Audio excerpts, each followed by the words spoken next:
Патот на еден новинар знае да биде многу тежок. Новинарите некогаш се приморани да патуваат километри и километри далеку од дома.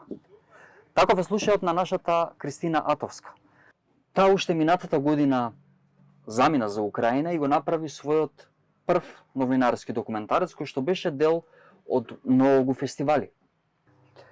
Како се снајде? Како стигна до таму? И уште многу прашања кои што во 90 секунди ќе ни ги одговори Кристина Атовска. Тоа е тоа.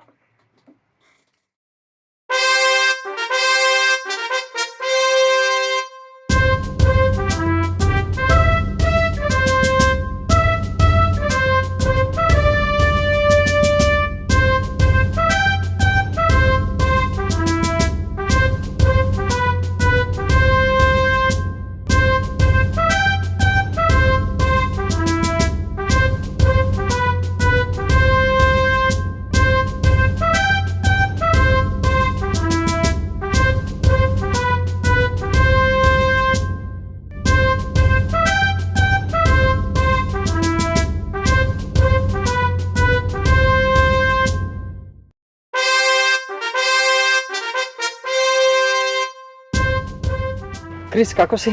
Никогаш подобро. Дали си спремна да одговориш на сите наши прашања без да направиш ритон? Секогаш. Како се викаш? Кристина. Сигурна ли си? 100%. Првиот збор од тебе за Скопје? Прљаво? Омилен професор? Веле Смилевски. Светска телевизија за која би сакала да работиш? CNN. Омилен политичар од светот? Курц? Украина или Русија? Украина. Утрински брифинг или телевизија 24? Утрински брифинг. Ѓорче 1 или Ѓорче 2? Ѓорче 1. Документаристика или новинарство? Двете. Што пие кравата? Трева, пасе. Девојче, каде тука ќе снимаш со микрофонот? Дали ти се десило ова некој да ти го каже? Многу често, многу пати. Дали ги објасни дека со камера се снима, а не со микрофон? Секако. Ти беше меѓу првите новинари кои што заминаа за Будимпешта по бегството на Груевски. Дали проба гулаш? Не, секако дека не. Ти беше единствената македонска новинарка во Украина. И тоа на самиот почеток на војниот конфликт. До толку ти е здодевно Ѓорче? До толку ми е здодевно во Македонија. Знаеш руски? Да. Ја хочу сес на автобус. Што значи ова? Сакам да седнам во автобус. Дали дур се криеше по робовите во Украина, ти дојде да си ја запееш Јовано Јованке?